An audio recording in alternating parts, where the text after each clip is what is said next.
are a writer or an emerging writer and you're concerned about how AI will shape the outcome of the future of your career, well, this video is for you. I'm doing this because I got sent a video from one of my colleagues. It was a video from Cattoni featuring Ryan Levesque, and they're two writers, and it was on Alex's podcast, and they were talking about AI and how to stay relevant as AI continues to evolve. And so I thought this would be a very good discussion for us to have here on this channel. If this seems of interest to you, then definitely go ahead and get settled. I'm not going to keep you that long, but definitely like this video, subscribe to this channel, and get ready to hear some stuff that I think will help you out. It's just my take on this video about how AI plays into this whole writing landscape for us as writers. I'll give you a second to go ahead and do those things, and then I'll introduce myself and we'll get started. All right, thank you so much for doing that. So my name is Lynette Renee Doby, and I'm an Amazon best-selling ghostwriter. And this channel is about all things words, writing for both writers and authors, or anyone who has an interest in this amazing, but yet challenging at times career. So I'm happy to have you with me, and please bear with me. I'm getting over a little bit of a cold, so I'm going to just try to make my way through this video without coughing. And if I do, I'll just edit it out, but you all got me. I'm sure it's no problem.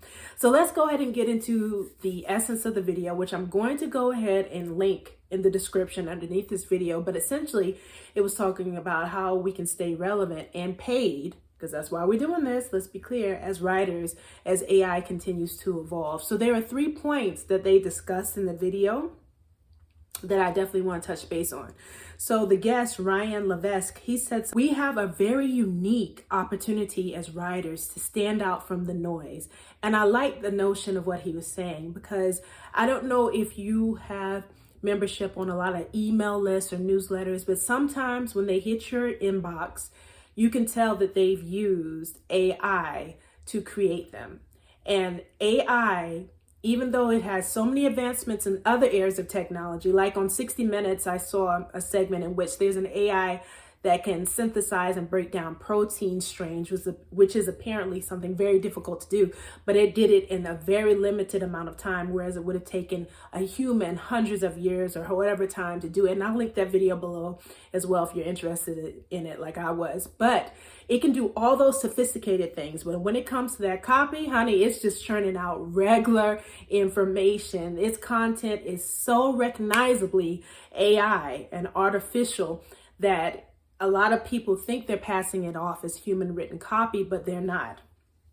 And so his point was, what I got from it was, think of AI as not as a replacement, but it's an opportunity for you to refine it, to help refine your career, either with your back end, which is what I use AI for. AI is my amazing personal assistant, but I don't put it in front of my clients a lot. And if I do, I make sure that I humanize the copy. So there's no need for anyone to feel threatened by something that's so mediocre right now.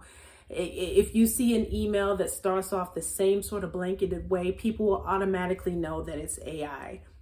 And so the thing of being the beauty, I want to be very intent when I say this, the beauty of being a writer is that we are enabled and have the freedom to put our special sauce, us, into the content that we write. And that's what makes the connection with the reader. It's that content that they can feel. They can tell that someone just didn't manufacture it out on their lunch break or something like that just because they wanted to get some content, some copy out. They feel those words. And one of the things that I do, I have multiple streams of income. One of the income streams that I have is that I work on a tech project for a name that I can't say, but I work in their development department, and I see what AI is producing, and I'm like, I'm not threatened. Y'all, mark my words. On this day, I said this. I think we got a good 10 years before our jobs become threatened by AI with regards to content making and writing.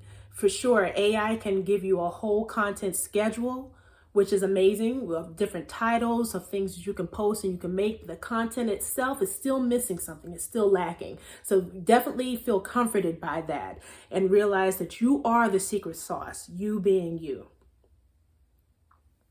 Secondly, is along those lines is that we have a unique opportunity to instill trust in our reader. So as opposed to being like those other people who pass off AI content as something that they've written, what we can do is we can stand out by being that person who is an originator of our content.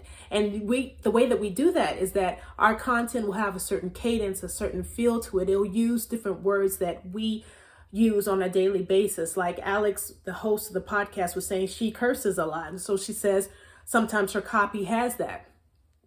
And it turns some people off, and some people, they rock with it. But she said, regardless of the fact, people can tell that it's my content because of the way that I use colorful language and I infuse it into the copy that I'm writing. And that's what is really going to bring you, set you apart from AI writers and AI developed content, is you putting in that human connection and instilling how you speak and only the way you can speak into your copy.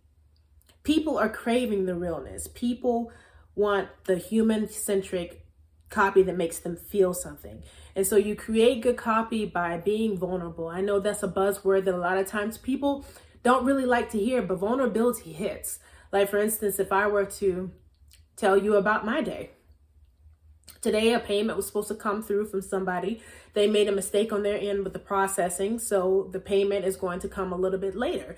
And that's frustrating because, you know, when you're a freelancer and you're working and you're doing your thing, you want to have the guarantee of your money, because I do this for the love of the craft, but also this doesn't pay for itself. So, you know, it was a frustrating day. And as I'm building my email list, I would send an email that just says, you know, today really sucked. And then I would just simply share about it. But then I would definitely turn the email copy into inspiring others to say that when things happen, we won't always have the schedule for when they occur, but what we will have is control over how we respond to it. So definitely infuse more of yourself that AI cannot into your copy. And that's how it builds trust with your readers, no matter what you're doing. If you're a script writer, a fiction writer, copywriter, ghostwriter like me, I've done all the things that I just named, but definitely the trust will be there with your clients when they know that they're getting something from you and something that's not manufactured. Lastly, this was a really good point. They were saying that you can change the narrative about what you do and define your role as a writer in your terms. And specifically, essentially what writers do is we connect thoughts to communicate, or I'll even put it in terms of a ghostwriter. I am a ghostwriter, but I tell people I'm a trained storyteller because I went to, as you know, I have an MFA in performing arts. And so I went to a performing arts school to learn how to tell stories through body and through, you know, other people's written words. So for ghostwriting, I do the same thing. I'm a storyteller. So that's something that is timeless. That's not something that's going to be able to be thrown away. It's not a fad. There have been storytellers since the beginning of time. Before there was even an ability to write those stories down, those people were telling stories. And so that's what I think the beauty is about taking ownership of the narrative of what it is that you do and owning it and say, I'm fine. I don't care what advancements in technology occur. I do storytelling. That's what I do. It's survived all these different decades and centuries. It'll definitely survive whatever technical revolution or technological revolution occurs. So it's taking ownership and reframing the narrative of what it is that you do and you put into the marketplace. And so literally that's all that I have. I just wanted to hop on here super quickly to tell you about this video because, you know, this is a gatekeeping free zone. Any good information I get, I want to give it to you all. And so a colleague sent me this video and I said, I've got to definitely pass this on to my community here on YouTube. So just remember that what you do in communication is evergreen and keep going. Don't listen to what the negative naysayers will say about writing. Is it challenging sometimes to find clients? It can be, but it doesn't have to be. It's all about what your mindset is and your mentality is.